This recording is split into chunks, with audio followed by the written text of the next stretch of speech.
Hello friends, स्वागत है हमारे यूट्यूब चैनल पर। आज हम इस वीडियो में सिंधु अफवाह तंत्र और ब्रह्मपुत्र नदी अफवाह तंत्र के बारे में पढ़ेंगे। अगले वीडियो में हम गंगा नदी अफवाह तंत्र के बारे में पढ़ेंगे। प्रायद्वीपीय नदियाँ में हम मध्य भारत की नदियाँ और दक्षिण भारत की नदियाँ के बारे में विस्तृत चर्चा करेंगे।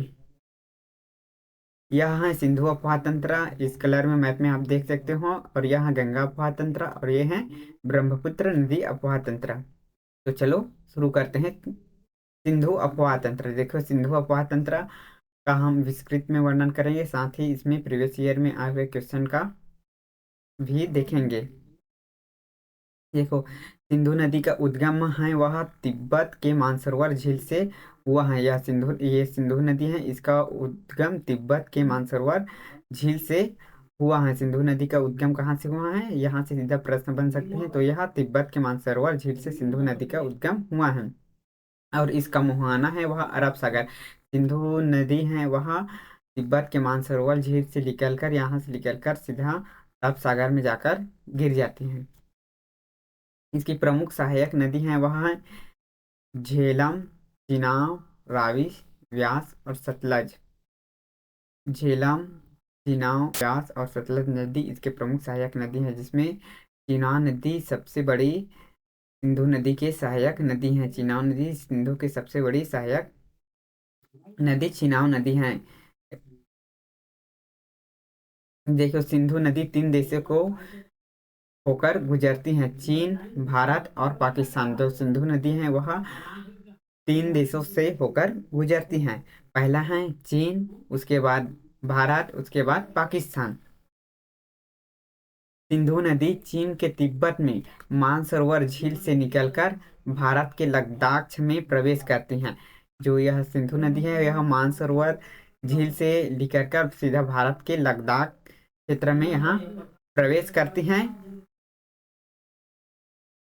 फिर यह पाकिस्तान होते हुए अरब सागर में, यह इधर पाकिस्तान होते हुए अरब सागर में जाकर गिर जाती हैं।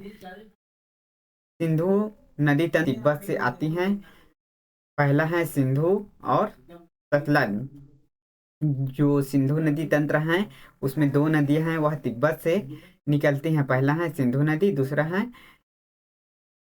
सतलुज नदी। यह सतलज नदी है, यह तिब्बत से दोनों नदी निकलती हैं और यहाँ जाकर मिल जाती हैं। सिंधु नदी दाएं तट पर भारत का लेह शहर स्थित है।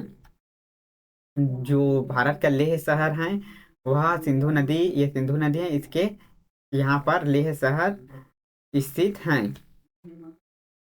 सिंधु नदी तंत्र के जल को लेकर भारत और पाकिस्तान के बीच 1960 में सिंधु जल समझौता हुआ था। 1960 में सिंधु नदी के जल समझौता हुआ था। इस संधि पर भारत के तत्कालीन प्रधानमंत्री जवाहरलाल नेहरू और पाकिस्तान के तत्कालीन राष्ट्रपति आयूब खान ने दस्तखत किए थे, जिसमें इन्होंने नदियों के तीन आधा आधा भागों में बांटा था। जिसमें पाकिस्तान के हिस्से में सिंधु, झेलम और चिनाब नदी का जो जल का उपयोग पाकिस्तान वाले करेंगे, और भारत वाले व्यास, रावी और सतलज, यह तीनों नदी के जल का उपयोग भारत के लोग करेंगे।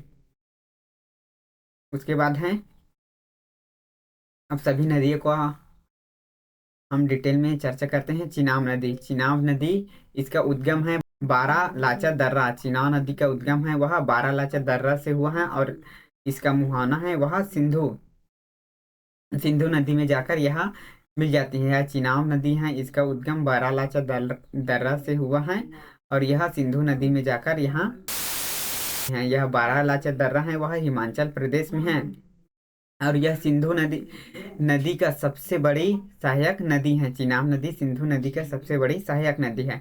हिमाचल प्रदेश में चिनाब नदी को चंद्रभागा के नाम से भी जाना जाता है। देखो, हिमाचल प्रदेश से दो नदियां निकलती हैं, चंद्र तथा भागा, ये दोनों नदी मिलती हैं तो इसका नाम चंद्रभागा पड़ जाता है। इसी नदी को चिनाब नदी भी कहा जाता है। यह सिंधु की सबसे बड़ी सहायक नदी है वह चिनाब नदी है। चिनाब नदी है वह सिंधु के सबसे बड़ी सहायक नदी है। इसके बाद है झेलम नदी। झेलम नदी है, इसका उद्गम स्थल है बैरीनाग झील। बैरीनाग झील यह जम्मू कश्मीर पर है। बैरीनाग झील से झेलम नदी का उद्गम होता है। इसका मुहाना है वह चिनाब नदी में जाकर यह मिल जाते हैं। देखिए, श्रीनगर झेलम नदी के तट पर स्थित है।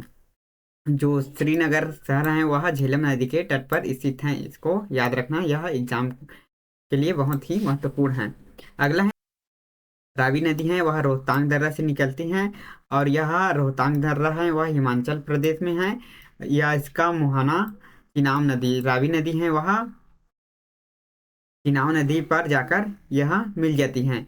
यहाँ से रावी नदी रोहतांग दर्रा, यहाँ पर रोहतांग दर्रा से निकलकर यह चिनाब नदी में जाकर यहाँ पर यह मिल जाती हैं। प्रमुख हैं इसमें लाहौर शहर है, वह रावी नदी के तट पर स्थित हैं। जो लाहौर शहर है वह रावी नदी के तट पर स्थित हैं। अगला है सतलज नदी।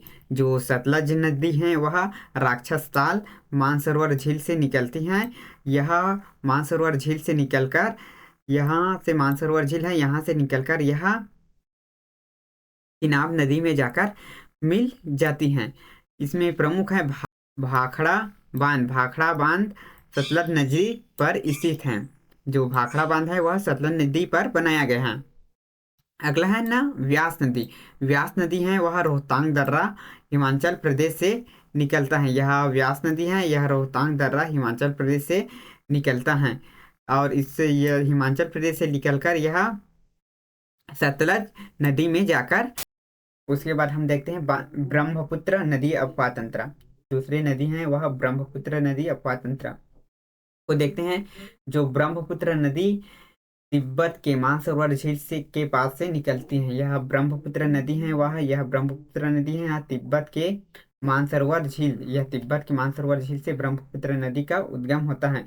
यह नदी तीन देशों में चीन, भारत और बांग्लादेश में बहती है। जो ब्रह्मपुत्र नदी है वह चीन, भारत और बांग्लादेश में बहती है। ब्रह्मपुत्र नदी की कुल लंबाई 2900 किलोमीटर है। 2900 किलोमीटर ब्रह्मपुत्र नदी की कुल लंबाई है। इसको ध्यान में रखना है, एग्जाम में आ सकता है। भारत की लंबाई, भारत में इसकी लंबाई है वह 916 किलोमीटर। यह ब्रह्मपुत्र की नदी है, भारत में इसकी लंबाई यहाँ से यहाँ तक 916 किलोमीटर है। ब्रह्मपुत्र नदी के अन्य नाम हैं वह तिब्बत में यारलुंग सांगपो। तिब्बत में ब्रह्मपुत्र नदी को, या तिब्बत में ब्रह्मपुत्र नदी को यारलुंग सांगपो के नाम से जाना जाता है। और अरुणाचल प्रदेश में दिहांग, यहाँ पर अरुणाचल प्रदेश है, यहाँ ब्रह्मपुत्र नदी को दिहांग के नाम से जाना जाता है।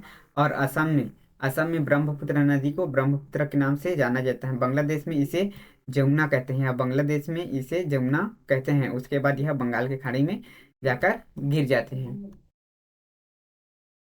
देखो, ब्रह्मपुत्र नदी के सहायक नदी के बारे में देख लेते हैं। ब्रह्मपुत्र की सहायक नदी है, लेफ्ट साइड में पहली इसकी सहायक नदी है वह दिबांग, इसकी पहली सहायक नदी है। उसके बाद लोहित, लोहित नदी इसकी दूसरी सहायक नदी है।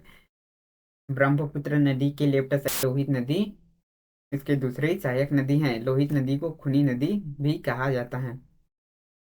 उसके बाद तीसरी इसकी सहायक नदी धनसिरी, धनसिरी ब्रह्मपुत्र की तीसरी सहायक नदी है। उसके बाद है चौथी सहायक नदी इसके कोपली नदी, कोपली नदी इसके चौथी सहायक नदी है। उसके बाद राइट साइड से है यह तीस्ता नदी। तीस्ता नदी राइट साइड की इसकी सबसे लंबी नदी है। जो चुलमू झील तीस्ता से तीस्ता नदी निकलती है। उसके बाद है सांकोस इसकी दूसरी सहायक नदी है और राइट साइड से। उसके बाद है मानस की तीसरी सहायक नदी है। और चौथी सहायक नदी इसका है सुबनसिरी इसकी चौथी सहायक नदी है। यहाँ यह सभी नदी ब्रह्मपुत्र नदी में आकर मिल जाती हैं। देखिए, यहाँ दुनिया का सबसे बड़ा नदी द्वीप है वह मांजली नदी द्वीप है। मांजली नदी द्वीप दुनिया का सबसे बड़ा मांजली नदी द्वीप है। यह ब्रह्मपुत्र नदी पर स्थित है, जो कि असम में है। और इसको एक जिला भी घोषित कर दिया गया है। दो जो मांजुली द्वीप है उस वह ब्रह्मपुत्र नदी पर है, और यह सबसे बड़ा नदी द्वीप है, और यह असम में स्थित है। अब हम प्रीवियस ईयर में आए हुए प्रश्न का डिटेल में चर्चा करते हैं। पहला प्रश्न है, सिंधु नदी का उद्गम कौन सा है? सिंधु नदी का उद्गम स्थल कौन सा है? वह है मानसरोवर झील। सिंधु नदी का उद्गम है वह मानसरोवर झील से है। तिब्बत के मानसरोवर झील में कौन सी नदी निकलती है? तो तिब्बत के मानसरोवर झील में, तिब्बत के मानसरोवर झील से सिंधु नदी निकलती है, 17 नदी निकलती हैं। तो इसका करेक्ट आंसर, इनमें से सभी नदी सिंधु तिब्बत के मानसरोवर झील से निकलती हैं। सिंधु नदी जल समझौते के अनुसार कौन सी नदी पाकिस्तान द्वारा शासित नहीं है? तो रीवा नदी है वह पाकिस्तान द्वारा शासित नहीं है। अगला है, सिंधु नदी की सबसे बड़ी सहायक नदी कौन सी है? तो सिंधु नदी की सबसे बड़ी सहायक नदी है वह चीनाब नदी है। मानस नदी किस नदी की सहायक नदी है? मानस नदी है वह ब्रह्मपुत्र नदी की सहायक नदी मानस नदी है। अगला है, भारत में संपो सांगपो भारत में अगला है, भारत में सांगपो नदी किस नाम से जाना जाता है? तो भारत में सांगपो नदी वह है ब्रह्मपुत्र के नाम से जाना जाता है। रावी नदी का उद्गम स्थल कौन सा है? रावी नदी का उद्गम रोहतांग दर्रा से हुआ है। अरुणाचल प्रदेश में प्रवेश करने के बाद ब्रह्मपुत्र नदी को किस नाम से जाना जाता है? तो अरुणाचल प्रदेश में जब ब्रह्मपुत्र नदी प्रवेश करती है तो उसको दिहांग के नाम से जाना जाता है। अगला प्रश्न है, हिमाचल प्रदेश में चंद्रभागा किस नदी को कहा जाता है? हिमाचल प्रदेश में चंद्रभागा वह चिनाब नदी को चंद्रभागा नदी के नाम से जानते हैं। अगला प्रश्न है, भारत की सबसे चौड़ी नदी कौन सी है? तो भारत की सबसे चौड़ी नदी है वह ब्रह्मपुत्र नदी है, वह भारत की सबसे चौड़ी नदी है। दुनिया का सबसे बड़ा नदी द्वीप मांजुली द्वीप, दुनिया का सबसे बड़ा नदी द्वीप मांजुली किस नदी पर स्थित है? तो मांजुली द्वीप है वह ब्रह्मपुत्र है, आगे ऊपर में हमने पढ़ा था। अगला है, लाहौर किस नदी के तट पर स्थित है? तो लाहौर है वह रावी नदी के तट पर लाहौर स्थित है। यहाँ हमने प्रीवियस ईयर के क्वेश्चन और ब्रह्मपुत्र नदी और सिंधु नदी अपवाह तंत्र का डिटेल में यहाँ पढ़ा है।